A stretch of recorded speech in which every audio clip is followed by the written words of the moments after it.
welcome to Bodyholic with D, episode number 14. My name is D. Katz Shachar, and I am a public health promoter. I've attained my MPH from Tel Aviv University, and I am a fitness trainer with over 17 years of experience, and I hold specializations in corrective exercise, women's fitness, and Pilates.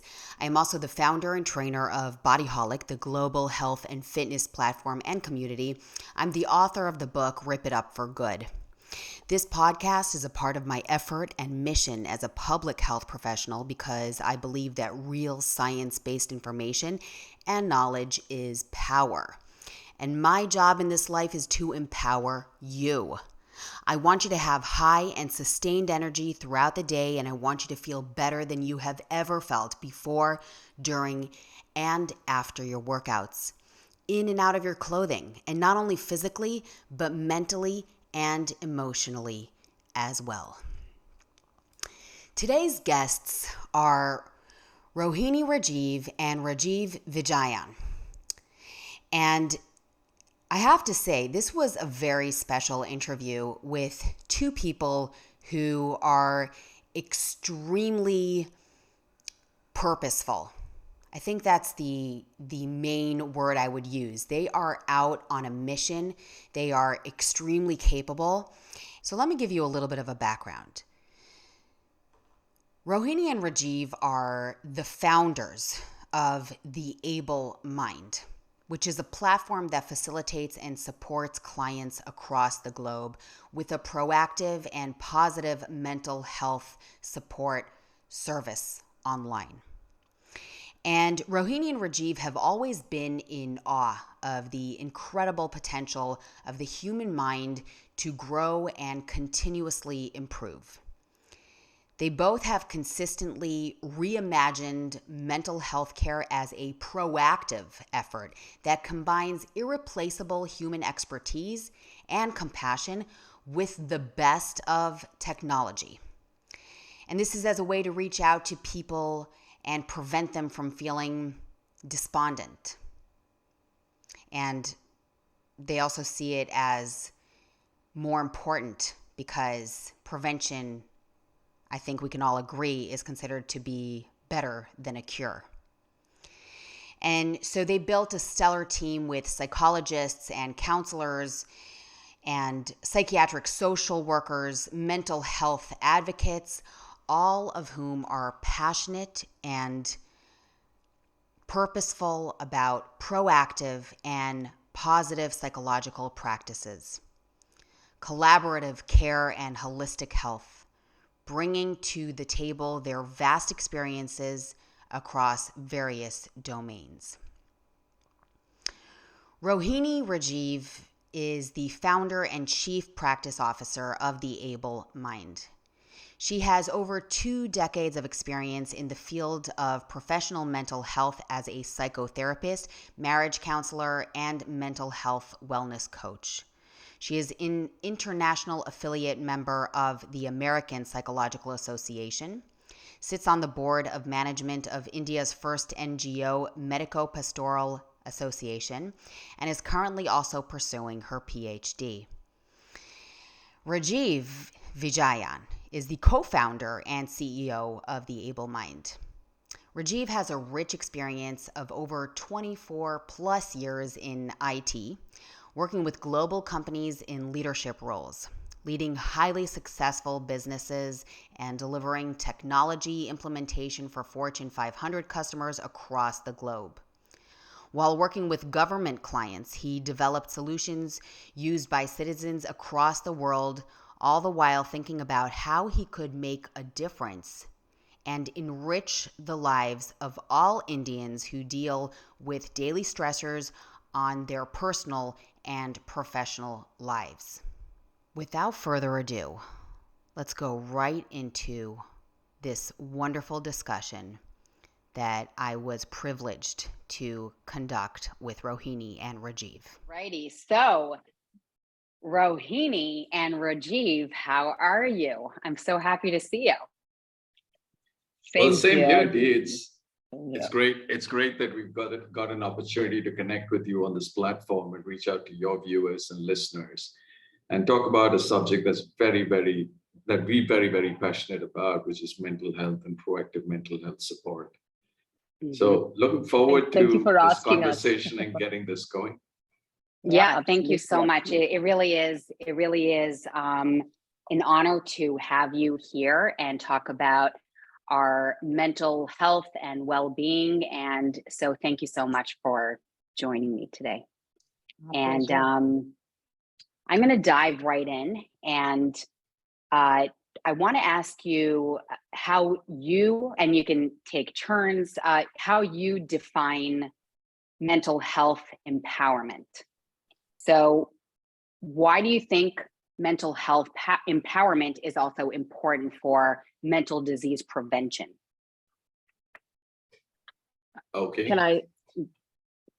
Go ahead, Rohini. Okay. As a mental health practitioner, one of the things that I have observed over time is there is a severe lack of awareness, simply for, like small things. For example, how you're, if when you're angry, why do you become angry? Or when you become sad, how do you respond to that feeling, right? Or if there is some sort of everyday stressor that you're dealing with, how does your body react to it? And if you have aches and pains, then what happens? Is there some connection with your moods and what's happening to you in your life? People don't know about these things. So we look at things very compartmentalized. We look at pains we have connected to just a particular situation. We have a headache, we take a pill, we try to get over the headache. We don't look at what is bothering us. Why is our head aching? Are we thinking about something? Are we, have you been ruminating about something that's bothering us? Is that, so, we don't look at the causative factor. We don't look at mental health as connected to our physical health. And, so mental health empowerment as a term itself means increasing awareness, making people know that, understand your metaphysical psychosomatics. How does your mind and your body work together? And once you understand that, you will be in a better position to recognize problems, to recognize symptoms, to seek out and reach out for help, which you wouldn't do otherwise. What we do right now is we wait for things to go, it reaches a point of no return before we reach out for help, before we start talking to a therapist or reach out to a psychiatrist, right? Because we really don't know, but there are a lot of ways we can teach them. We can sort of increase awareness around this. At least that's how I would look at it. Rajeev, you can, what is your opinion about that? Yeah, not very different, obviously. One of the things I truly believe is one doesn't know what one doesn't know, right? And the right knowledge and awareness is key to empowerment. For example, we run 15 minutes a day because we know that we need to exercise to maintain a healthy body. We exercise every day because we know we want to stay fit. And in the same way as we build awareness and the know-how of how to take care of our physical health, we need to do the same when it comes to our mental health. We shouldn't ignore an unknown emotion, an unknown fear, because you don't know what to do with it and because you think it's not important, right? It's important to learn to cope with them so they will not fester into issues down the road. And mental health issues typically happen due to months and years of unresolved issues that one has allowed to fester within themselves.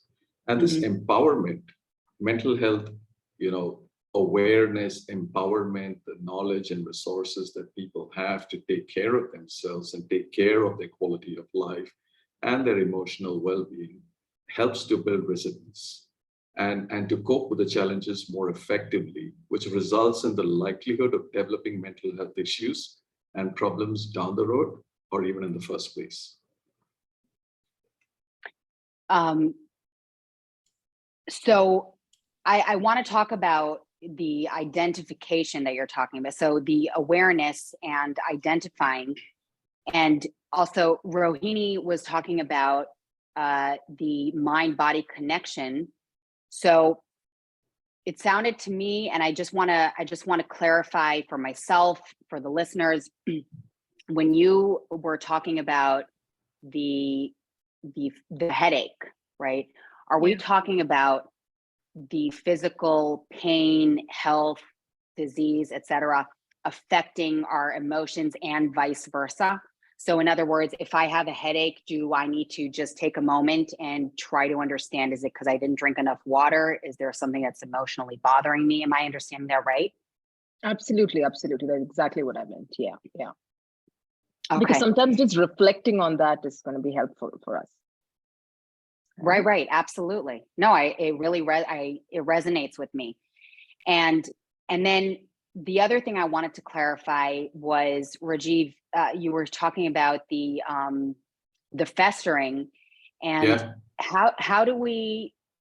I guess it's what Rohini and I were just saying, but also how do we work to identify? So when we learn awareness, right? When public health promoters and you in the able mind work to teach and heighten awareness, how do we learn to identify the starting point before it starts festering? I think Rohini is better positioned to answer this question. Rohini, why don't you take this question? The moment we feel that there is a concern that's, it's been bothering us for maybe a couple of days, it goes on for like a week. Typically, if you're looking at diagnosis, right? If you're trying to help a patient or a user who comes to you and says that I'm depressed, right? For example. So how do you find out if the person is actually depressed, or are they going through an episode of sadness, right? Is it grief or is it depression? So we have certain parameters that you go through. You look at the how long have they been experiencing the feeling? We saw the timeline. How intensely have they been experiencing it? So that means the effect that the situation has had on you. And how do they, what is their overall outlook towards life at the moment?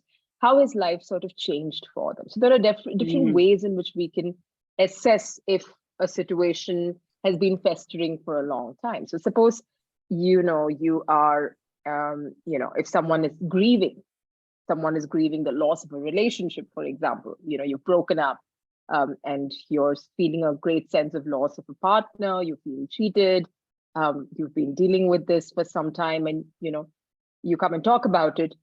If it's just happened, say a week or 10 days or even 2 weeks ago, the intensity is strong. It's all right to get upset and angry and deny and fight it. But 2 months, 3 months, 6 months later, if the person is still talking about it, that means they've been processing this for much longer than they should. They've let it fester. They've not discussed how they felt about it with anybody. And that's it's displacing onto other things, right? And that's when you realized, okay, this is an issue. You really let this go for too long. So it's pretty much that. Yeah, go on, Rajeev. And really, it's not like you can put a finger in a point of time and say, hey, you know what? I think now it's festering. I think you look at it every single day. And I think one of the things that I look at is my today. Am I feeling the same way today as I felt yesterday? And day after tomorrow, am I feeling the same way as I felt yesterday in sense of lethargy, lack of energy, lack of enthusiasm in doing certain things? What that means is you're looking at today with the lens of yesterday. And that definitely means that something's festering within you, right? Something you've just got to talk it out. You've got to get it out of your system. It's just about letting go. And I take the classic example of picking up pebbles. Problems and issues in everyday life is like a pebble. You take a pebble, and we all get pebbles every single day. We take the pebble, we put it in our pockets. The next day we take another one, and so on and so forth. 6 months down the line, you've got a ton of pebbles that you're juggling in your hands. What is important is to understand that problems and issues happen every single day. Every one of us in life will get a pebble at some point of time. We've got to learn how to throw that pebble away and how to reduce the weight by dealing and coping with the situation at hand. So the moment you know that the weight of the pebbles is too much, you should know that you're allowing something to fester within you. Right. And it's slowing you down, it's as simple as that. It slows you down. Yeah. Right. Like literally, Yeah, literally. the lethargic feeling. And I also want to, so the big takeaway that I'm getting is also, talk it out to begin with. So Rohini, like when you say that someone comes up to you and you're trying to figure out, is it depression? How long? So, just kind of show up, talk it out, whether it's to a professional or you're talking to a friend or a family member because you just went through something like yesterday. And so talking it out. And then I guess it's also important in the sense of letting other people know that there's something going on, so that you've got a team. Yes, you've got your team working for you. You've got your support system in place, which is necessary. You don't necessarily have to fight everything by yourself. Right. Find your tribe. I mean, I believe in that a lot. Right? Yeah. And also another thing Rajeev said, which anybody who trains on Bodyholic with me knows that I love what you just said with the everyday kind of checking in. Because when we do, we have a workout on Bodyholic called the Mindfulness Strength Flow. And the way I start off with that is I say, so what's going on with your body today? Like what's today's body? And, did I wake up with this? Did I wake up with my back, or is everything feeling great? And it's the same. It's, how am I today? My mind, the mental state, checking in on a daily basis. I love that. Yeah. And one of the things is,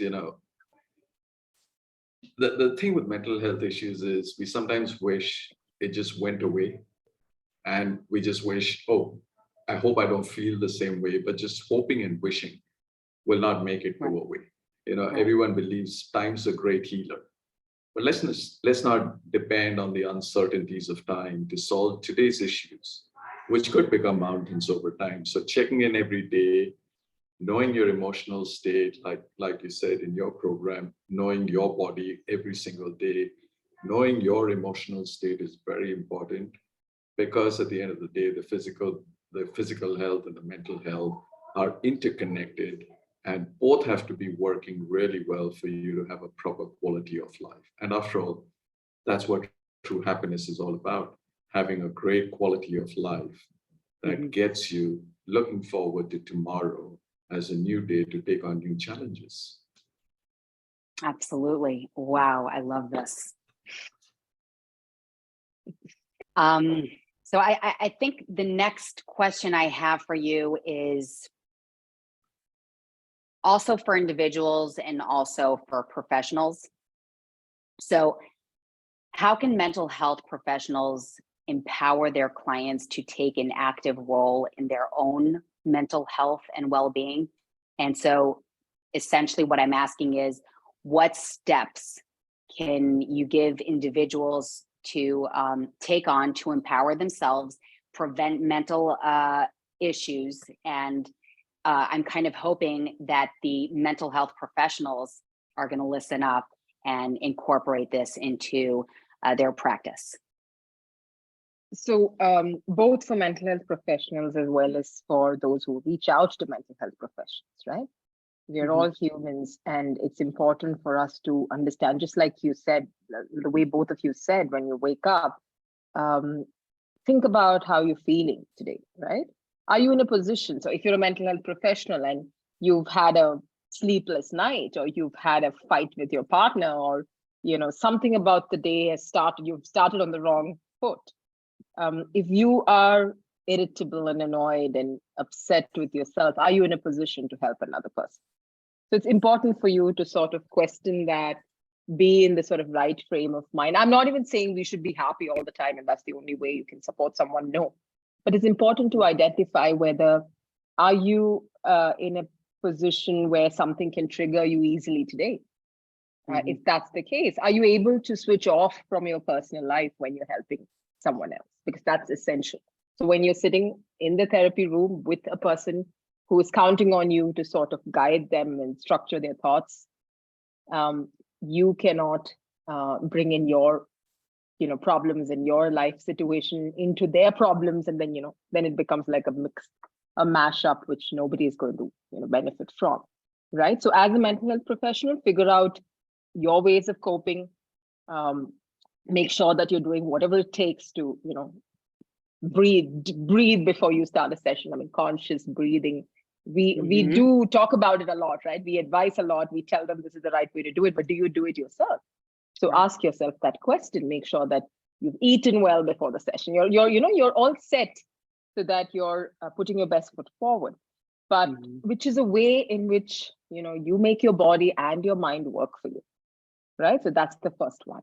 Secondly, for a person who's sitting with a therapist, they deal with their issues for that 60 minutes and walk out. But as a therapist, our job is to tell the person, teach them ways of coping with the situation when it happens again, and not create dependency. So it's not like the next time the problem comes, come to me and I'll help you solve it. Like that's bad therapy, right? You need to empower your client, equip them with ways in which they can handle the situation next time. So you make them reflect on how have they responded to a certain situation? Have they reacted to it? Have they responded to it? Figure that out. Help them identify what could be the triggers. Help them, look at, the situation like from a holistic view rather than, okay, this is how you felt. Suppose that it's a fight. I keep coming back to fights because, I see that a lot in clients. Either it's a fight with the partner, a fight with a parent, fight with a teacher. It could be anything which angers them, saddens them, and you look at it from your point of view. So maybe sometimes step back, right? Teach your client to pause a moment. If something is making you angry, maybe step away from the situation, go grab a glass of water, go for a quick 5-minute walk so that you distract yourself from that situation and not make it worse. Right? So when you teach them simple things like this, you teach them to respond rather than to react, and help them understand that everything that you say or do is going to impact that situation. It's going to make it worse or make it better. It's going to make the other person react or respond. So take control of that situation, right? And take control of it calmly. For example, if you don't like something, a child is doing, how do you respond to that? Do you reject the child because you don't approve of it? And then the kind of damage control you need to do is a lot more, right? So yeah, that's what I believe in. You empower the client. And Rajeev. It's empowering the clients. Let's say they've come in for a session. It's also telling them what the consequences would be if they're not able to deal or cope with their particular situation at hand. And it's also to get them to check in, like you said, check in every single day. So it's not like I go meet a counselor or a therapist when there is a significant issue in my life that I can't resolve. By that time, it's probably way too late, right? Your quality of life is not as good as it should be. You're going through a lot of stress. You're not thinking well. Your productivity is short, and you obviously, because of all this emotional state that you're in, your professional life and your personal life are completely out of whack as well. And that creates additional problems as well. So the one thing that we would tell our clients is very simple. Check in with your emotional state every single day. When you feel that you've got that pebble that I was talking about, when you start to feel the weight of a pebble, just talk to a friend, do something that you enjoy doing, go for a run, do whatever it takes. And what's even better? Just don't do that when you've got the pebble. Make it an everyday habit, build it into your schedule. So then you are able to deal with things effectively every single day. And the able mind, our philosophy is very simple. Solve for the molehills, not the mountains. Solve for little issues every day, not just the mountains. Solve for little issues every day because they're easier to solve. Prevention is better than cure. We apply that in our daily lives when we talk about physical health. Let's apply the same thing to our mental health as well. I'm gonna pull out one thing that I think might seem small, but I think it's huge. And that's just my intuition, right? I'm not a mental health professional, but you said, Rohini, you said distract. You said go out, distract yourself. And I want to put the spotlight on that for a moment, because I think it sounds like, go out and distract yourself, but I actually think that it's super, super powerful. Like you said, take a step back. Right now, you're feeling whatever you're feeling, you're dealing with whatever you're dealing with. And if you just go and distract yourself, I guess that would mean, like you said, a 5-minute walk, maybe put some music in your earbuds, listen to something good that is going to do something for you. So you're actually distracted. It reminds me of the Viktor Frankl quote that I love so, so much. And actually just pulled it up, that between stimulus and response, there's a space. Oh, yes. And in that space is our power to choose our response. Absolutely. And in our response lies our growth and our freedom. And it's exactly that. It's not the reaction you were saying, it's the response. And to take that moment to distract yourself and then come back, and then you can grow from that point with the person or yourself, like if you're dealing with a child or, I think that was really, really powerful. Yeah. The distracting thing is, It is. I mean, which is, things go sour a lot because we want to win that situation. We want to win that argument. We want to, prove something, right? Right. But then what are you losing, or what are you dealing with at the end of it? Right? You're making yourself angry, you're losing control of the situation, and no one's the better, right? I think, it's not the anger that affects you, right? It is what you're angry with and how do you respond to that situation, because you're angry with a loved one, you've lashed out. That's what stays within you. The feeling of anger, the response to that feeling of anger, like you said, is what is very, very important. Because, many times our feelings, our emotions, they cannot wait and they need outlets. In the absence of direction, in the absence of guidance, some of these outlets may be ineffective, or in some case could just be absolutely inappropriate. So distracting yourself in a positive way, to take your mind off, like, if you're angry at something, you're going to say something to someone that the person's not going to like, take a deep breath, 10 seconds, think about, do you really want to say what you want to say at that point of time? And guess what? Maybe you will either cloak it in a different message altogether, or you probably land up not even saying it. At the end of the day, we are all social animals. We're all social beings. What society thinks of us, the role that we play in society, the personal relationships we build plays such an important role in our lives that if we were to break any one of them, whether we like it or not, it just affects us at the core of our being. And when that affects us at the core of the being, that's when that issue really takes root and then becomes the tree that becomes the issues over time.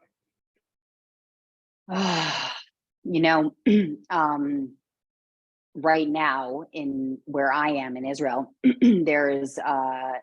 we're in the height of major political issues and social demonstrations, huge. And, I'm looking at the States, at what's going on there in different parts of the world, and there's so much turmoil.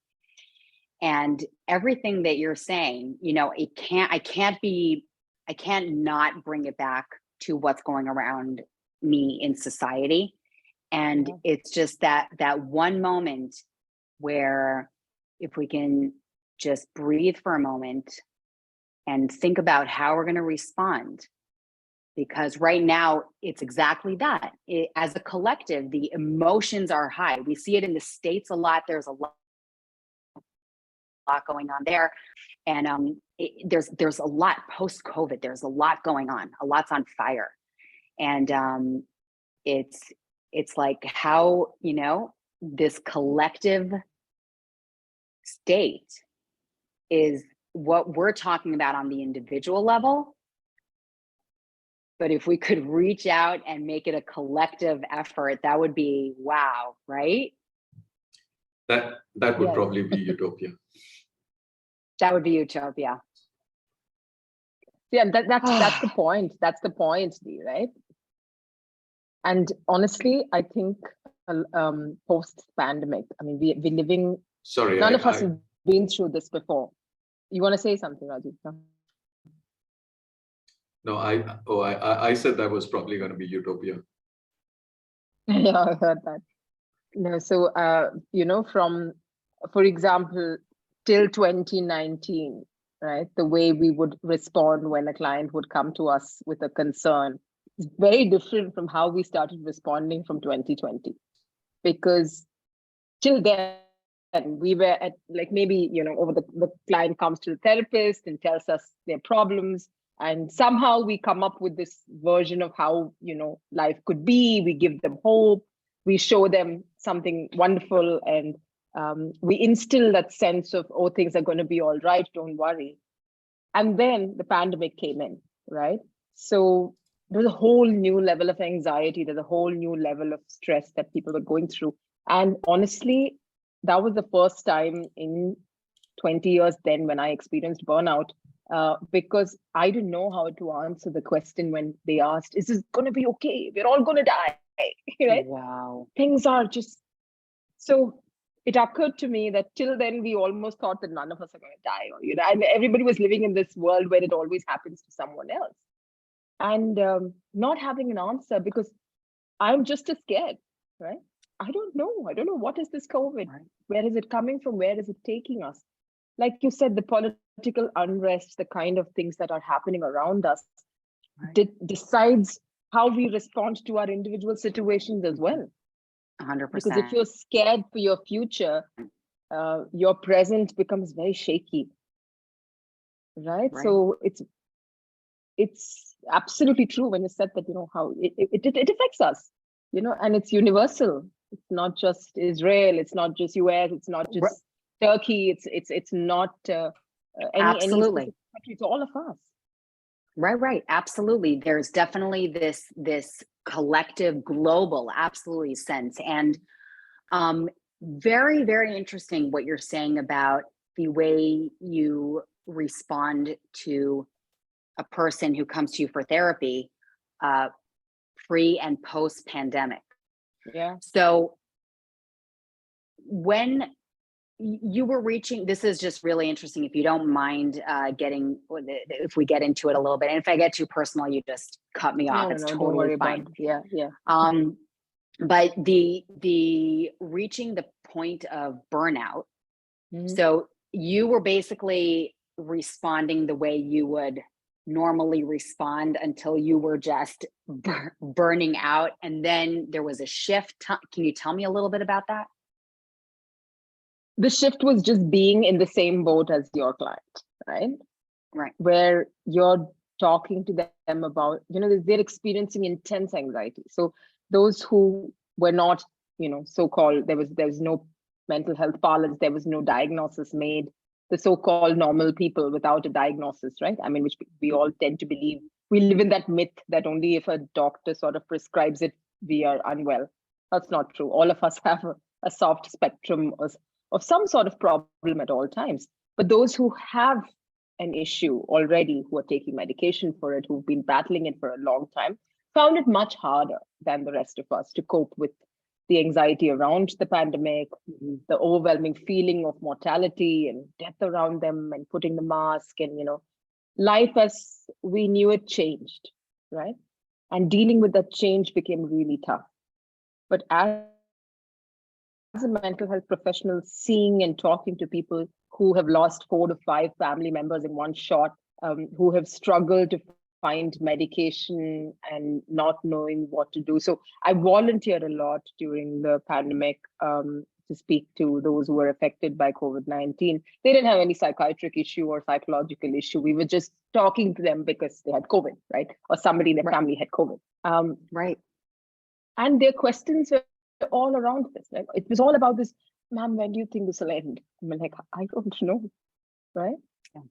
How do you support someone who's just lost a spouse and a child and is managing a child by himself or herself, someone who's lost a parent, someone who's lost a sibling, and they just say that, oh yeah, I mean, this is a part of the COVID package I took, so you can tell me whatever you want to tell me, right? So it was horrible. I mean, it was just so tough because you have no answers. You have no hope to give them. All you can say is, I'm in it with you. So if you want to say something, please share it, right? I'll share your trouble with you. I may not be able to help you through it, but I'm here if you want to talk. So that got us through, if you ask me. Yeah. That's it. Yeah. And sometimes that's all you need to do. Right, exactly. Then, and it's so powerful. And it's so powerful when there's a compassionate voice. Which is what we're trying to do with our app and with our preventive offering. What we're trying to tell them is, we're here to, listen to you without judgment. Talk, tell us whatever you want to say. It doesn't have to make sense. It doesn't have to be put into a bracket, right? Mm-hmm. But we're here for you. Like, we listen to you and, just give it a shot. Lighten your load. Yeah. No, I was saying, because of the pandemic, one of the things that has happened is mental health has become a priority for a lot of people, because people went through that stress, people went through that anxiety, people were separated from their loved ones, they were working from different parts of the world, trying to manage everything, manage their fears. People started to recognize that their emotions mean something. And the response to those emotions have to be measured, because at the end of the day, it will impact not just them, but the people around them as well. So one of the things that has come out is this awareness that I really need to be emotionally resilient. And that is something that the pandemic has taught us. So people are a lot more open talking about their emotions, but still there is a long way to go. When we look at all the statistics which are out there, people suffering from stress. I'm not even talking about mental disorders. I'm just talking about mental health problems of stress, problems of depression, problems of anxiety, problems of, PTSD, because of a devastating incident that has happened in their lives. It's affecting nearly 1 in 4 people or 1 in 5 people across the world. And in countries like India, in countries in Southeast Asia countries where there is a very large focus on social fraternity and social kinship, where the families are, where there's a lot of joint families and there is a lot of people living together. It really, shit, I lost my train of thought. Okay. Sorry, yeah, we just cut that out. No. I think, you were, but I mean, you can let it come back to you, because you're saying really important things. Yeah. Oh yeah, and I said, sorry, and I was saying, people from countries like India, where there is so much of dependence in societies and there is so much of family unitship as well, it still is looked at, in a stigmatized way. There is still judgment. There is still the fear of, hey, what are people going to think about me? And, on the back of all the grieving, on the back of all the emotional turbulence that has happened over the last 2 or 3 years, we now have an opportunity to get people to start talking a little bit. So but then to talk for that, we've got to solve for the barriers. We've got to solve for the stigma. We've got to solve for the fear of judgment. We've got to solve for the expenses. And that's what, like Rohini said, the able mind we've got something that actually addresses all of them. We really want to just do anonymous. We just want people to check in with us anonymously if they have nobody else to check in with. And even if they do, can you tell? Sorry. I said, even if they do, so Rajeev was talking about the joint family system and the support which is a part of the collectivist societies that we live in, right? In Asian countries, we are collectivists and we depend on one another to sort of help each other out. And but when we talk to them about our concerns, many a times coming from they want to be helpful or they want to sound helpful, they ask us to just get over it, right? I mean, like, I've dealt with so much, what are you worried about these small things? Just get over it, right? So, which we don't want to hear, because that's not how you support someone. But of course, our family means well. They want us to become strong, and that's how you talk about it, right? I mean, come on, this is not a significant issue. Oh yeah, someone broke up with you, don't cry about it, just get over it. Right. So which is what we are trying to say, that whether you have a support system, whether you live in a joint family, you live alone, you have best friends, you don't, you're a loner, whether you're a gregarious, outgoing person, or whether you're someone who's an introvert, all of us need that non-judgmental ear. And we are here. We're here to provide you just that. And this is not therapy, we are here to listen, right? Because sometimes that's all it takes, just listening. So the Able Mind platform, basically an individual can just turn to the platform. Am I correct?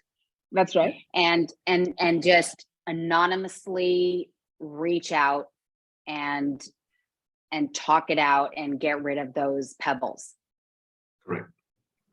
So they just have to download the app and select a username, just provide an age. We need self-validate that they're an adult or they're at least X number of years as required by different countries across the world. And they can chat with their counselors across a variety of issues, short conversations. They can keep coming back as many times as they want, but it's all about solving for those small pebbles. But at the end of the day, different clients, you got to meet clients wherever they are in their journey as well.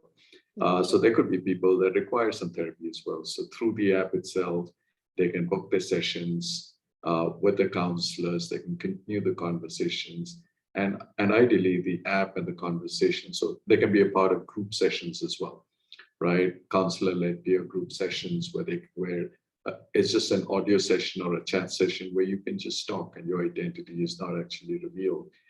And then as you work with groups, as you listen to other people, listen to their stories, we've got a section where you can journal, you can document your thoughts, your poems, your stories, whatever it's going to be. You suddenly realize you're not alone. And that is the one thing that we really, really want to do, is let people know that they're not alone in how they feel or what they're going through. And, the Able Mind, the platform is designed to meet you wherever you are in your journey towards emotional resilience. So, I mean, it is, so like I said before, your therapist, your best friend, your spouse may not be there 24/7, may not be there when that emotion really hits you. Who do you turn to, right? And how do you have a measured response to that emotion at that point of time? It's going to be through awareness. It's going to be through empowerment. It's going to be through maintaining a regular schedule of what are the things that you need to take off physically as well as mentally. And it's also about not allowing your issues to bottle up within you. Take a pillow, scream into it. Pick up a phone and talk to a friend. Use the app, talk to one of our counselors. Feel heard. Feel heard makes a big, big difference to how you feel emotionally about yourself and how you react and respond to that situation at hand. Yeah, the validation of just having emotions. Correct. Absolutely. And I just have to, so I mean, it sounds to me like the Able Mind platform is really mental health tech at its most, I want to say at its finest, because it's like a one-stop shop, if I'm correct. So I can just show up. I'm sticking to this just for a moment because it feels like it can be very profound and a very powerful tool for people. So I just want to dig into it a little bit. So I go on to the Able Mind, and I can 24/7, there will be a counselor that I can reach out to. 12 hours at the moment, the live conversations, and 24 hours of offline conversations. Like, for example, we believe that everybody's mental health is important, including our teams. So, 12 hours of rest is something that we offer the team, but we do have support throughout, which means that, we do have our Oxy, we have our little mascot that's going to reach out to those who log in post midnight at India time, of course, which will be longer. Like, for example, we are 3.5 hours apart, 4 hours apart. Right. So that means that, yes. So we will be there for a longer period of time if someone's going to log in from there, which is closer to midnight or maybe even more for you. But at any point, whatever you feel, you can leave us a message. We have resource lists ready. Our app is designed to provide you support at any point in time, right? With and without the live conversations. And that's how we've designed it. We have more things coming. We are sort of introducing newer functionalities, or literally almost like every week. So we look forward to that as well. Yeah. And that's the philosophy. Sorry, and that's the philosophy that we adopted. That technology is going to be used to connect people with counselors. Yeah. And technology is going to be used to provide people with the resources and the self-help guides that they actually need when the counselor is probably not available or busy with someone else, or to connect communities together to talk about problems as real individuals. You might get into a session and just talk about what's on your mind. We want to use technology to further that and to support that. But we're not going to use technology to change that philosophy altogether, in the sense we're not going to use technology to change the interaction. So it's not going to be a bot that is going to respond to you. Right. It's not going to be an AI engine at the back that's going to listen to what you're going to say and provide you with information. It's real qualified counselors, real curated articles and stories that we have waited as a group, as an organization, that will be provided as a service to you. Amazing. And then if I want to continue the therapy sessions, right? So I can, and there's one counselor that I connected with, so I can turn to that person on a schedule. You can choose the counselor from our list of consultants that we have. So the booking is also made through the app. We've provided that functionality. But if you're using the app to chat with the team is also going to remain anonymous. So what we do is we are protecting the identity of the team as well, because it's online. And when there is anonymity involved, there is also a risk of the counselor's data being misused, details being misused, because we just need to be aware of that. Security, cybersecurity. So we do not share which counselor has spoken to you, right, over the chat, but you do know who is the team, and all of them are equipped to help you in individual therapy sessions as well, right? So we encourage the user to log into the website through the app, and select the counselor based on the profile, based on their specialty, and the one you resonate the most with, and book time with them, right? So beautiful. It's we want to take safety seriously on both sides. That's the only fair thing to do. Absolutely. So I guess the effective strategies that we can use for early detection and intervention with mental health issues is something that we've touched on quite deeply, I would even say. I think I also want to just hear from you about the strategies that one would use in order to identify it in someone else. Mhm. So if I, I could be a high anxiety mom who identifies problems everywhere, right? Yeah. So Yeah. how can Yeah. we kind of ground this and firmly bring forth strategies? Because there's both the issues of people dealing with anxiety and seeing problems all around, and there's also the issues of not seeing them. And I was interested in the fentanyl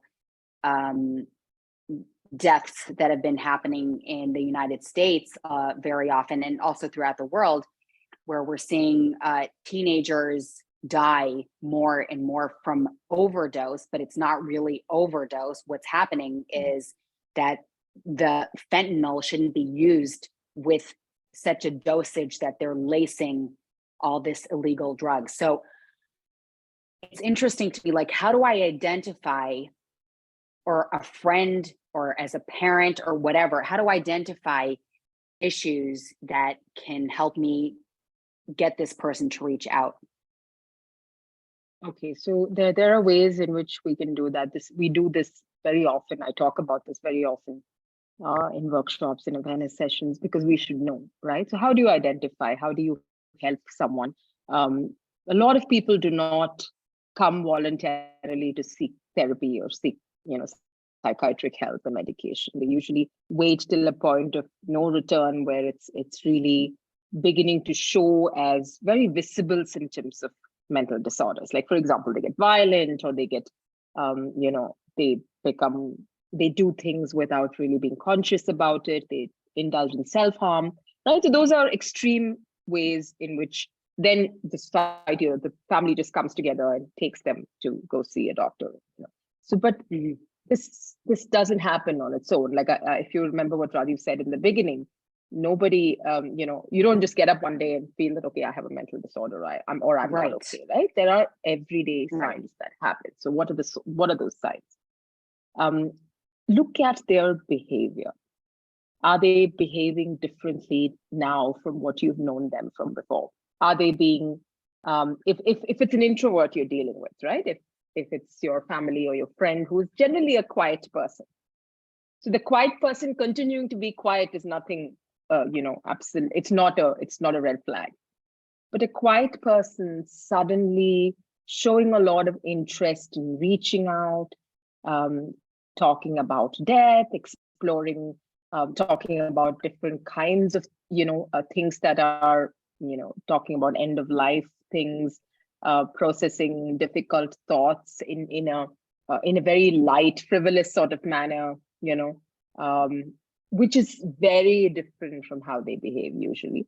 Or an absolute extrovert, someone who has all meals with friends, hangs out, is popular, suddenly pulls off, right? Pulls away, caves in, doesn't want to communicate too much, doesn't really respond to calls or messages, which is unlike them. So any behavior exhibited by someone which is different from their usual way of behaving, and you are close enough to know that there is no causative factor. For example, if you know that something has happened and they're kind of taking some time to process it, then behaving differently is fine, right? But that is only there for like 5 days, 6 days, maybe. Right. Okay. For example, if there is a death in the family, or you're mourning the death of a partner, or you're mourning the death of a parent or a child, God forbid, 6 months to a year is a normal period of mourning, because that's how close you are before you start processing it and accepting it, right? But if it is someone else and you feel that this person is really overreacting to it, that's not okay. Yeah. So the timeline and the situation is important. The response to a situation based on, for example, something like maybe you're walking in the street, or you're walking together with a friend, and the street is crowded, and someone bumps against your friend while walking, and your friend is not someone who overreacts. But here, your friend just loses it and goes ballistic and yells at the person who bumped at him and tries to manhandle him or her. And understand what I'm trying to say, right? You overreact, and absolutely not. It's not like that person to behave that way. Oh, that's a red flag for sure. Saying that something is not right. So it's important for you to sit with them and say, hey, okay, not then, but after some time. Right. Are you okay? Right? This is not like you. And if you'd like to talk, I'm here. Right? So any response that is not usual to them, that's the first sign. Secondly, like I said, talking about death, dying, it's okay to be sad, life sucks, world is cruel, making very absolute statements of negativity, again, is a red flag. Third, for children, especially adolescents, if you feel that they're coming to you with a lot of issues, like which you don't think is significant, right? This happened, that happened. I mean, you can take any example. They've come to you once, they know you're busy. They come any which ways. You shoo them and ask them to come later. They come back with something else. They come back again with something else. Each time you lose it because you're busy, you don't have time, your child is old enough. Why don't you understand? I'm just busy. The child is reaching out, right? Even at 14, 15, children don't know how to process, can I reach out to my parent or not? They try the way they know best.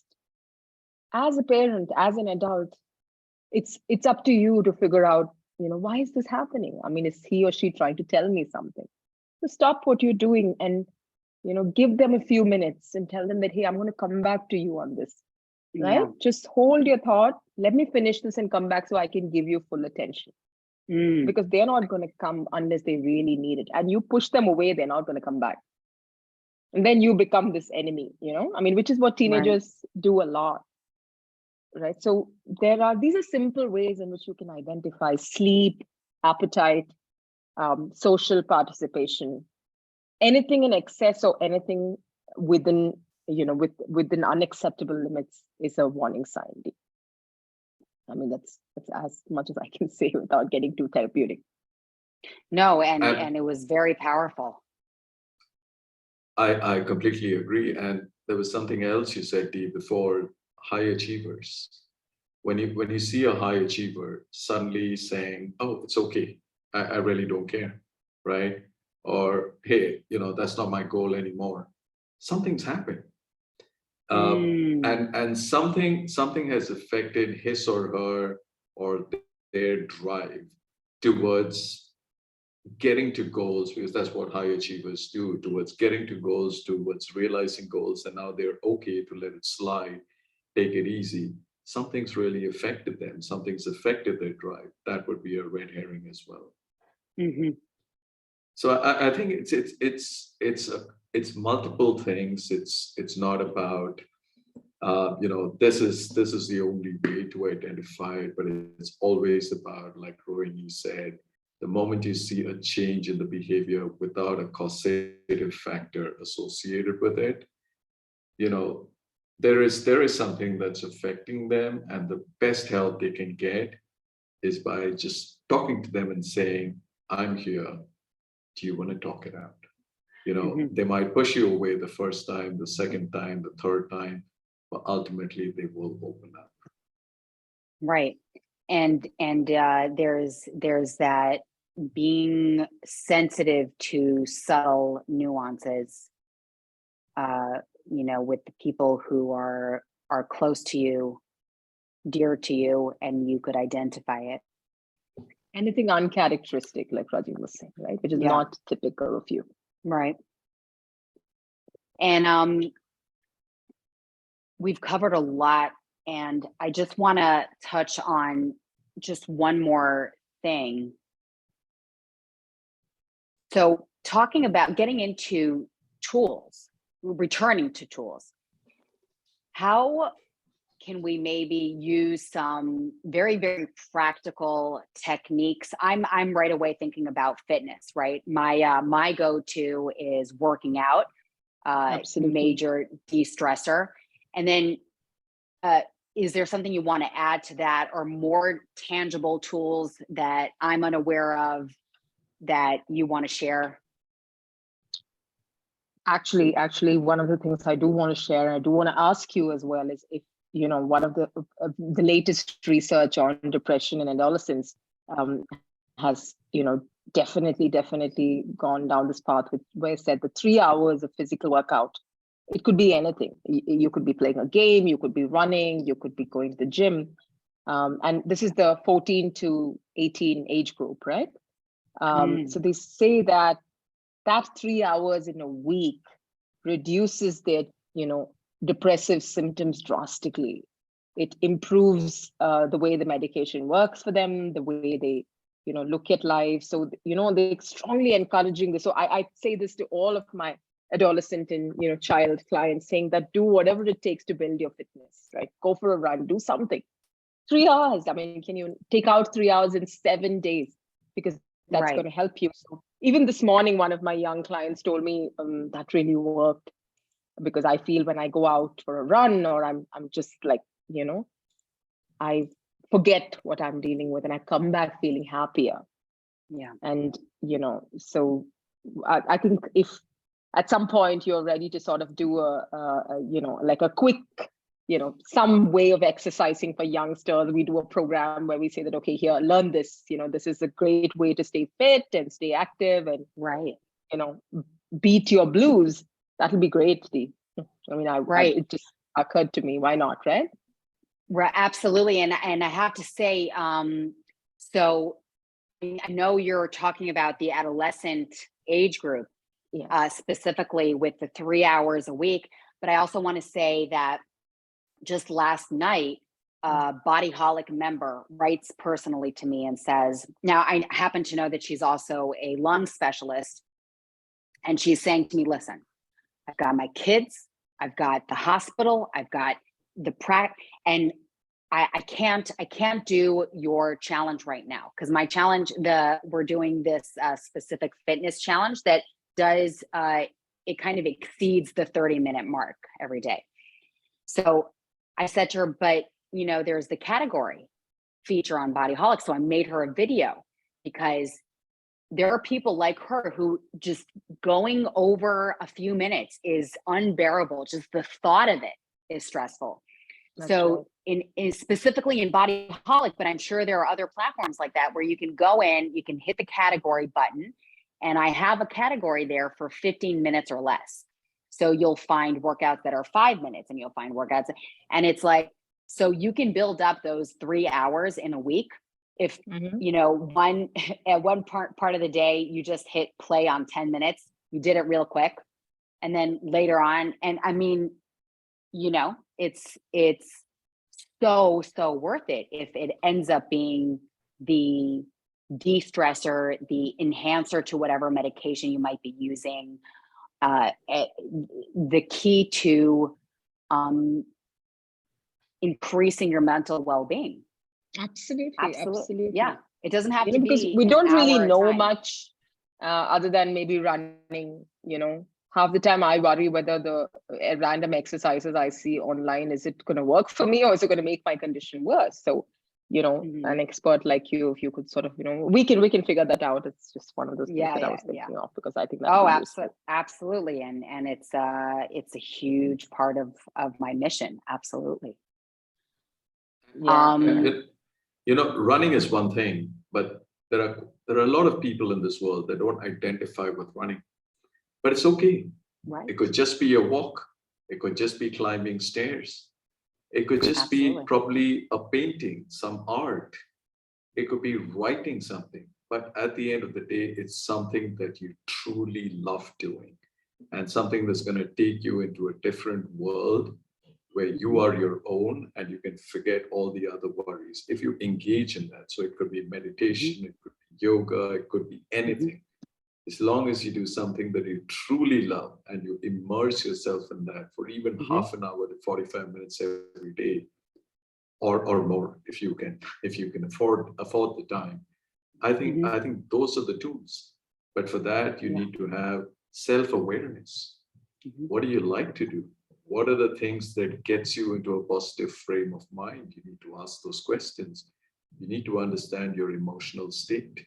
And that is always going to be an ongoing process. So this empowerment that we talk about is about not just the tools, but it's about self-awareness as well, about what is that phase, what is that corner that really brings the best out of you. And how do you get yourself to do a little bit of that every single day, immersed in your own universe without a worry of the world, because that's going to calm you down a lot. Right. You know, in today's world, stress, anxiety are all considered bad words. But the reality is stress and anxiety is part and parcel of life. It's part and parcel of the life that we live every single day. It is, stress inspires you, it motivates you, it helps you focus your energy. In the short term, it enhances your performance as well. But the issue that happens is when the stress is not short term, it becomes long term. Then it becomes a suffering. Yeah. So don't allow stress is inevitable, suffering is optional. And that's what you need to focus on as you think about your overall mental wellness and your emotional state of mind. Is don't allow things to fester and have you suffer because of the consequences of not taking actions in time.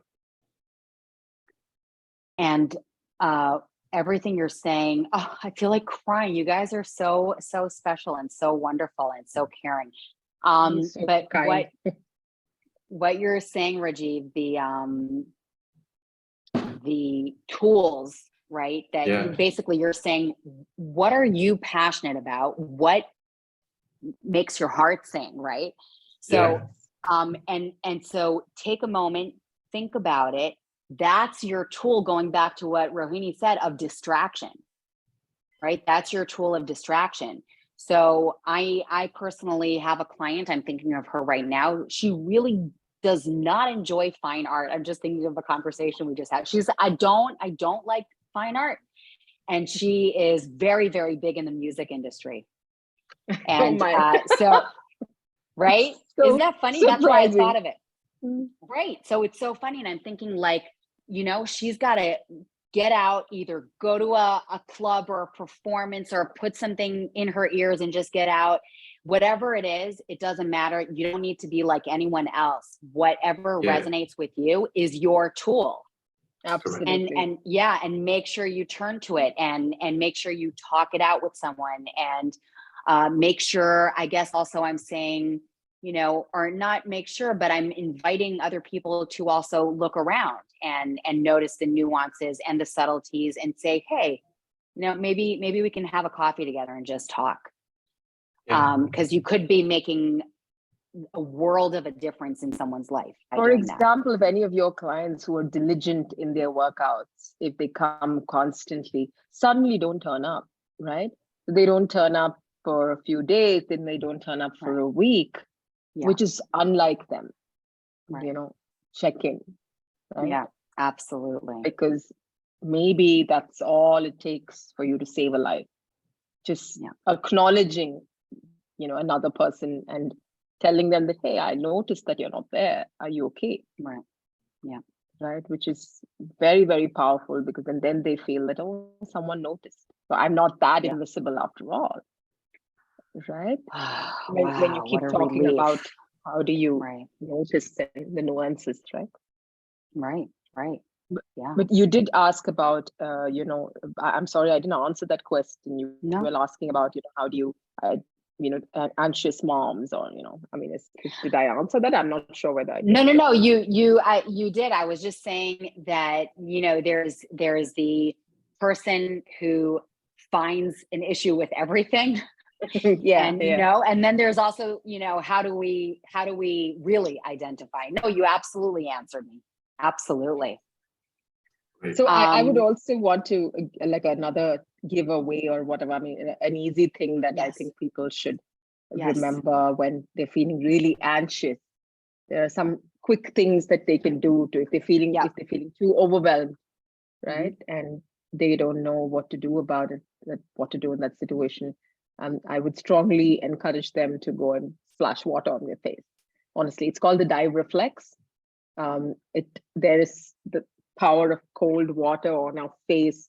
It's either you go and take a dip, or you splash water, and the thoughts that you have, which are overwhelming and making you very, very anxious, stops for a second, right? So it gives you that pause that you need to sort of look at, okay, now I'm overthinking and I need to stop. It's a really quick and efficient way to sort of get yourself to stop. Wow. And basic grounding, if you're feeling anxious and overwhelmed, is of course the 5, 4, 3, 2, 1 technique, which is what are the 5 things you must have heard about it. That's quite a common grounding technique. 5 things you can see, 4 things you can touch, 3 things you can feel, 2 things you can and 1 thing you can taste. So it's Taste, basically right. 5 senses, right? Touch, smell, taste, hear, and see. So by the time that's done, you learn to calm down. Right. So a couple of things. Just very, very powerful things. Do you mind just repeating the splash water on the face? Did you say it's the diver's reflex? It's the dive reflex. It's called dive reflex. Yeah. I mean, you notice that in like everywhere, even in movies and stuff, you see people that when they get angry or something, just go splash their face. There's actually a reason to do that, right? It helps. Amazing. Wow. Thank you so much. Is there anything that you want to add before we wrap up?